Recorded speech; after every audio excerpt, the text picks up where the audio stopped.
بسم اللہ الرحمن الرحیم اعدلوا هو اقرب للتقوی۔ قرآن کریم والفرقان حمید کے اندر اللہ تعالیٰ نے اسلام کا ایک سنہری اور خوبصورت اصول عدل کے بارے میں ارشاد فرمایا کہ عدل قائم کرو، ہوا اقرب للتقوی، یہ تقوی کے زیادہ قریب ہے۔ ہم دیکھتے ہیں حضور علیہ الصلاۃ والسلام کی زندگی مبارک میں ایک مرتبہ آپ حنین کا مال تقسیم فرما رہے تھے کہ ایک شخص جس کا نام تھا ذوالخویسرہ تمیمی، اس نے عرض کی اعدل یا رسول اللہ، آپ عدل فرمائیں اے اللہ کے رسول۔ نبی اکرم صلی اللہ علیہ وسلم آپ نے کمال تحمل کے ساتھ اس کا یہ جملہ برداشت کیا، کیونکہ کسی بھی مقتدر شخصیت کے ساتھ ایسا جملہ کہنا یہ حقیقت میں سخت ترین جو ہے وہ اعتراض جو ہے وہ شمار ہوتا ہے۔ آپ صلی اللہ علیہ وسلم نے ارشاد فرمایا ویلک، کہ تیرے لیے افسوس ہے، ومن یعدل اذا لم اعدل، اگر میں عدل نہیں کروں گا تو پھر کون عدل کرے گا۔ بخاری شریف کے اندر یہ حدیث موجود ہے۔ حضور علیہ الصلاۃ والسلام کا عدل مبارک جو ہے، آپ کی شیر خارگی، یعنی جب آپ کی عمر مبارک ایسی تھی کہ آپ دودھ پیتے تھے، اس وقت سے ہی شروع تھا کہ حضرت اماں حلیمہ سعدیہ رضی اللہ تعالی عنہا وہ آپ کو دائیں جانب سے دودھ جو ہے وہ پلاتی تھیں۔ جب وہ بائیں جانب سے دودھ پلانا چاہتی تو حضور علیہ الصلاۃ والسلام دودھ نوش نہ فرماتے، اس لیے کہ بائیں طرف سے آپ کے رضائی بھائی جو تھے وہ دودھ نوش فرمایا کرتے تھے۔ تو بچپن ہی سے عدل و انصاف کی اعلیٰ ترین امثلہ حضور علیہ الصلاۃ والسلام نے قائم فرمائیں۔ اسی طرح جنگ بدر میں حضور علیہ الصلاۃ والسلام مجاہدین کی صفوں کو سیدھا فرما رہے تھے کہ حضرت سواد بن غزیہ رضی اللہ تعالیٰ عنہ ایک صف سے تھوڑا سا آگے نکل گئے۔ حضور علیہ الصلاۃ والسلام نے ان کے سینہ مبارکہ کے اوپر تیر مارا اور ارشاد فرمایا استوی یا سوادم۔ اب حضرت سواد بن غزیہ رضی اللہ تعالیٰ عنہ عرض کرتے ہیں کہ اے اللہ کے پیارے نبی صلی اللہ علیہ وسلم، اللہ تعالیٰ نے آپ کو حق کے لیے مبعوث فرمایا ہے، مجھے جو ہے وہ بدلہ دیجیے۔ اب صحابہ کرام حیران اور پریشان تھے کہ جو حضور علیہ الصلاۃ والسلام کے اشارے کے اوپر جان قربان کرنے کے لیے تیار ہو جاتے ہیں، کیا دیکھتے ہیں کہ اچانک حضور علیہ الصلاۃ والسلام نے اپنا سینہ مبارک ننگا فرمایا اور فرمایا کہ یہ بدلہ لے لو۔ حضرت سواد بن غزیہ رضی اللہ تعالیٰ عنہ جلدی کے ساتھ اپنا جسم مبارک حضور علیہ الصلاۃ والسلام کے جسم مبارک کے ساتھ مس فرماتے ہیں۔ حضور علیہ الصلاۃ والسلام نے فرمایا اے سواد بن غزیہ، تجھے کیا بات سوجی ہے؟ عرض کی یا رسول اللہ صلی اللہ علیہ وسلم، میدان جنگ ہے آگے اور زندگی کا کوئی پتہ نہیں، میری خواہش یہ ہے، میری خواہش اور میرے دل کے اندر یہ چیز آئی کہ میں اپنا جسم آپ صلی اللہ علیہ وسلم کے جسم مبارک کے ساتھ برکت کے لیے مس کر لوں۔ اسی طرح ایک مرتبہ اب غور فرمائیں، قبیلہ مخزوم، اس کی خثعبیہ نامی عورت جو ہے یہ اس نے چوری کر لی۔ اب قریش کے لیے ایک بہت بڑا مسئلہ تھا کہ یہ اعلیٰ خاندان کی عورت ہے اور اس نے چوری کر لی ہے۔ اب اسلام کے قانون کے مطابق اس کا ہاتھ کاٹا جائے گا۔ انہوں نے مشورے کے بعد حضرت اسامہ بن زید رضی اللہ تعالیٰ عنہ سے کہا کہ تمہیں حضور علیہ السلام زیادہ محبت فرماتے ہیں اور تم متبنہ بیٹے ہوں، تو لہٰذا تم جو ہے حضور علیہ السلام کی بارگاہ میں سفارش کرو۔ حضرت اسامہ رضی اللہ تعالیٰ عنہ جب آپ سفارش کرتے ہیں تو حضور علیہ السلام کے چہرہ مبارک کا رنگ وہ تبدیل ہو گیا، اور حضور علیہ السلام نے ارشاد فرمایا کہ تم سے پہلے جو لوگ تھے وہ بھی اسی لیے تباہ و برباد اور ہلاک ہوئے کہ ان میں جو معزز گناہ اور چوری کرتا تو اس کو چھوڑ دیا جاتا، اور اگر کوئی کمزور گناہ اور چوری کرتا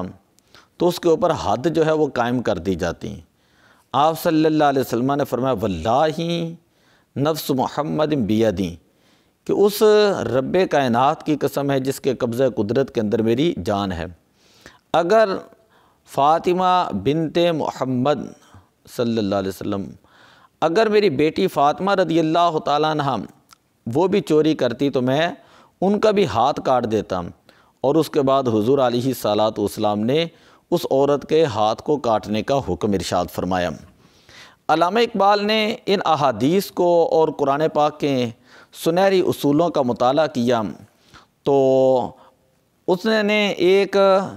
اپنی کلیات فارسی کے اندر ایک حکایت جو ہے وہ نقل کی ہے۔ ایک بادشاہ تھا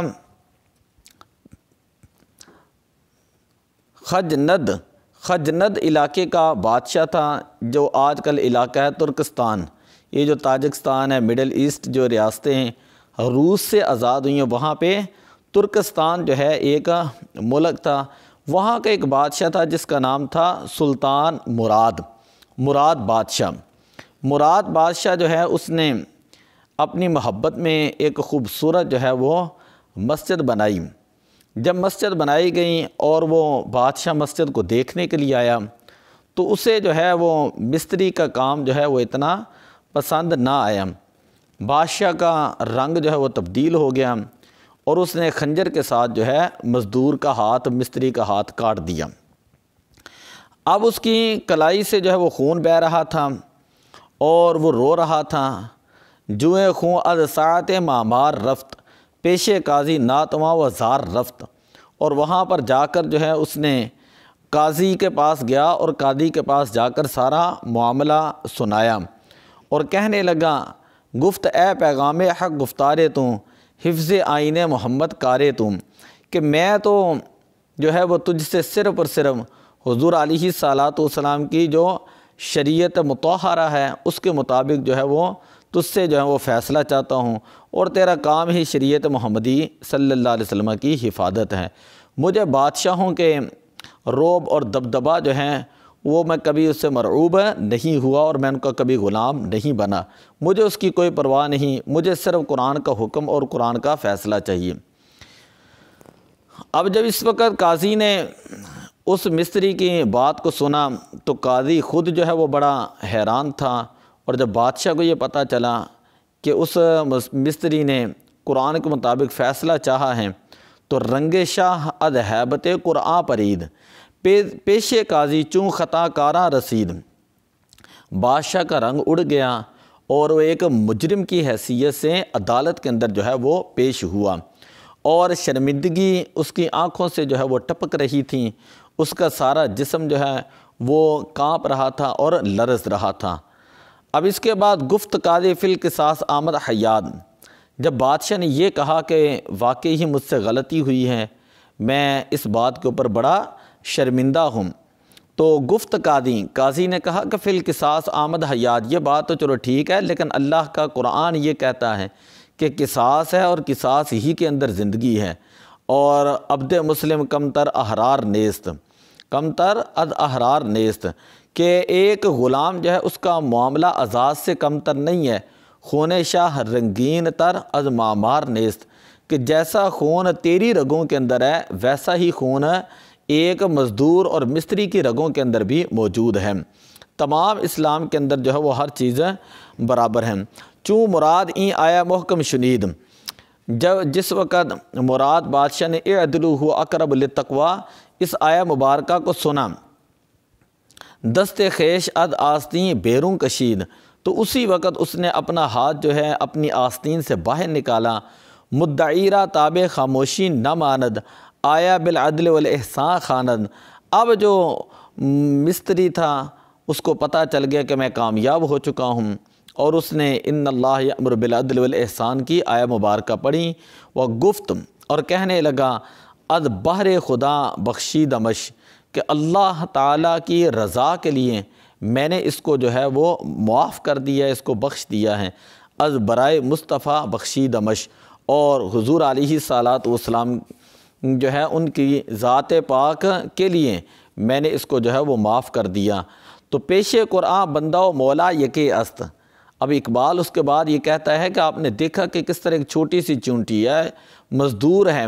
اور وہ کس طرح سلمان کے اوپر اس نے کامیابی، یعنی بادشاہ وقت کے اوپر اس نے کامیابی حاصل کی ہے۔ تو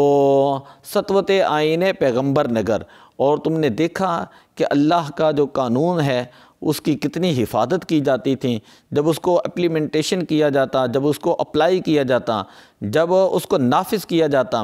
تو پھر ایک جو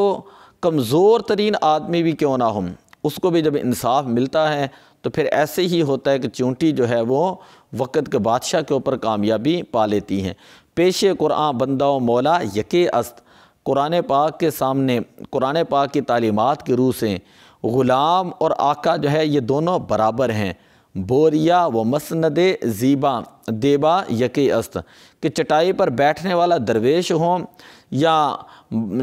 تخت بادشاہی کے اوپر بیٹھنے والا کوئی شخص بادشاہ ہوں، تو ان دونوں کے اندر جو ہے وہ اسلام کے اندر کوئی فرق نہیں ہے۔ لا فضل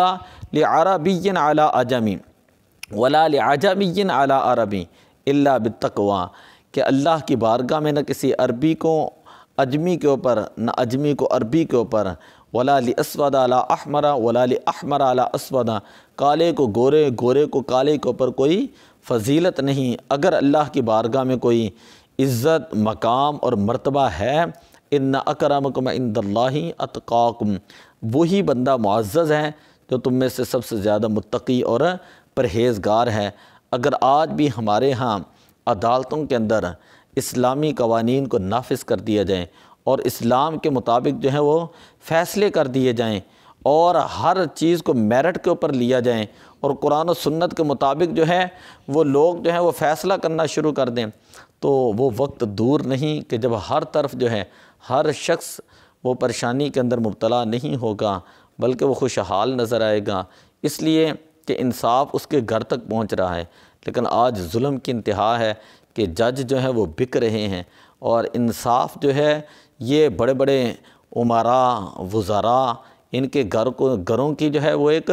لونڈی بن کر رہ چکا ہے، اور اسلامی قوانین کا سر عام جو ہے وہ مذاق اڑایا جاتا ہے۔ جو قاتل ہیں دندلاتے پھرتے ہیں، جو زانی ہے وہ بالکل جو ہے وہ وحشیوں کی طرح جو ہے وہ گلی بازاروں کے اندر پھرتے ہیں۔ تو دعا ہے اللہ تعالی ہمیں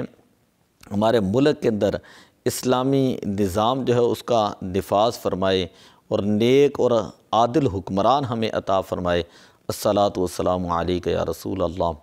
وعلی آلک واصحابک یا حبیب اللہ۔